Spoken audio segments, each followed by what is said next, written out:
He rode into Lincoln with a badge on his chest and ghosts in his past.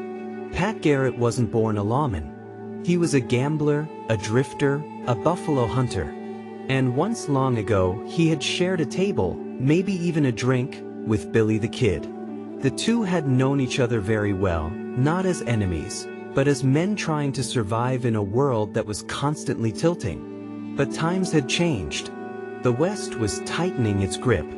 Washington wanted order. New Mexico wanted peace. And Lincoln County wanted the kid gone. So in 1880, Pat Garrett accepted the badge of Lincoln County Sheriff with one mission ringing louder than the rest: hunt down Billy the Kid. They said he knew how Billy thought, his hideouts, his habits, the way he moved like wind when he stole. Maybe that's why they chose him. Garrett didn't smile when he pinned on that badge. He knew what it meant. To chase Billy was to chase a ghost. To catch him was to kill a piece of himself.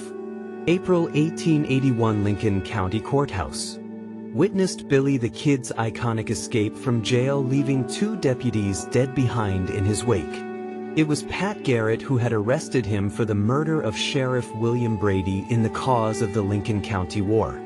Pat Garrett had been away when Billy escaped that day, breaking his shackles with an axe and rode off on a stolen horse. He disappeared into the wilderness like a shadow at dusk, and the legend grew teeth. For Pat Garrett, it was more than failure. It was personal. The kid had slipped through his fingers and he'd left blood behind. People whispered. Some said Garrett was soft. Others said he let Billy go. Pat said nothing, just angry. Inside, something hardened. It wasn't about friendship anymore. It was about pride. About duty.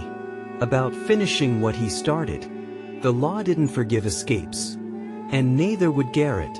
And so the hunt begins. After the jailbreak, Billy became a ghost with a six-shooter. Stories of his sightings spread like wildfire. Here in a saloon, there on a stolen horse, gone before the dust settled. Pat Garrett wasn't chasing a man anymore. He was chasing a myth. With every dead end and false lead, the pressure mounted. Politicians wanted results. The press painted him as incompetent. And worst of all, the people were starting to admire Billy. The outlaw had become a folk hero, a boy who defied the system and danced out of its grip. Garrett responded the only way he knew how. He hunted. Relentlessly. Methodically. Mercilessly. He deputized posses. Sent out spies.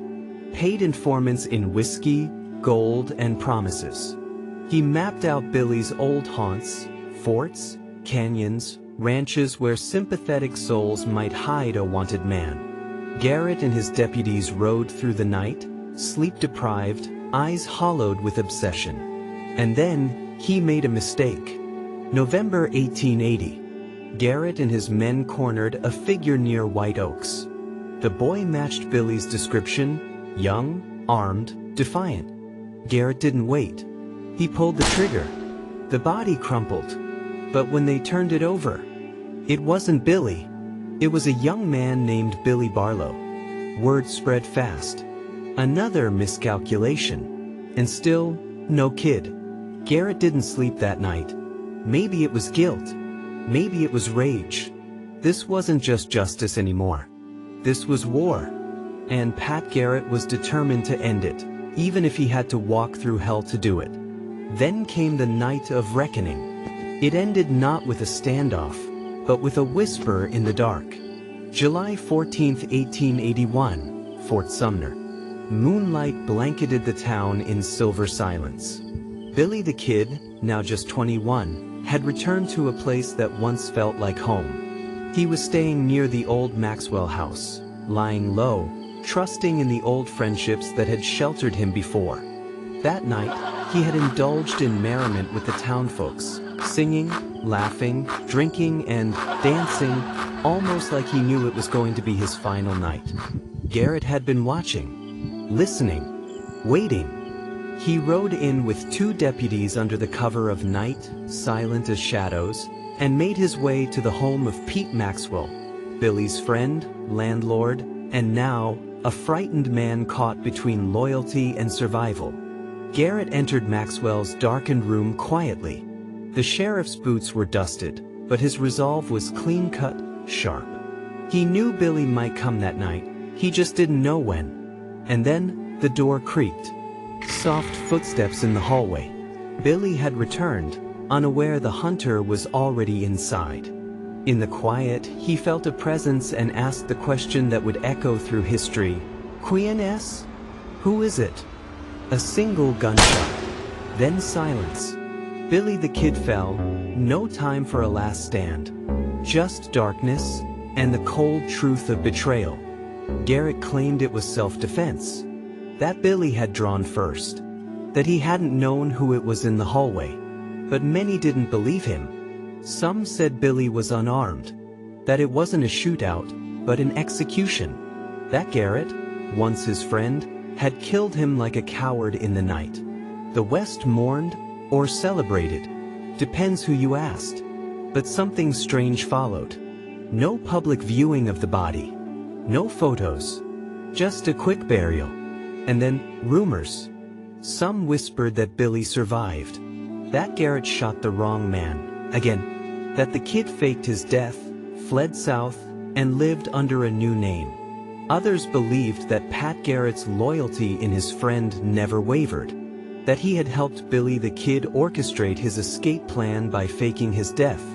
Years later, a man named Brushy Bill Roberts came forward in Texas, claiming he was Billy the Kid.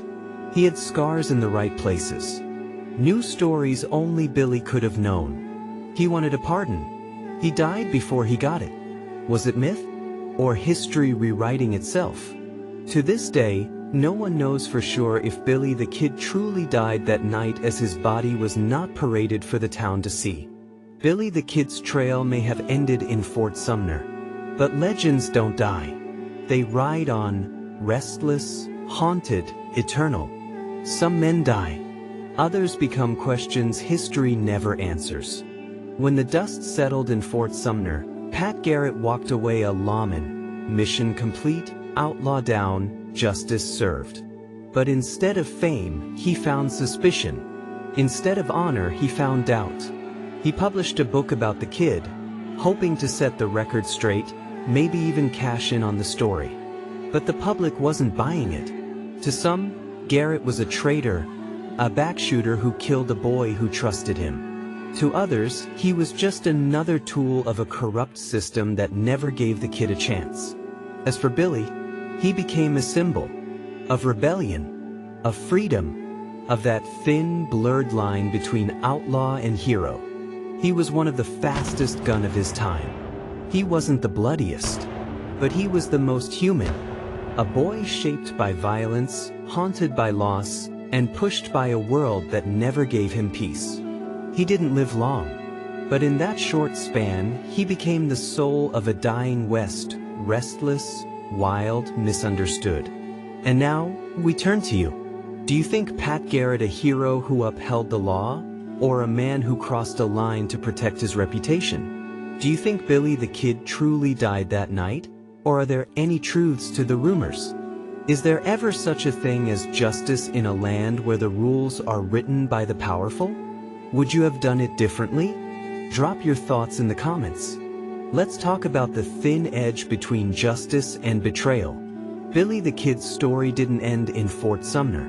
It became a ghost, still writing. If you want more untold stories, more voices from the dust, more truth beneath the legends, like, subscribe, and hit that bell.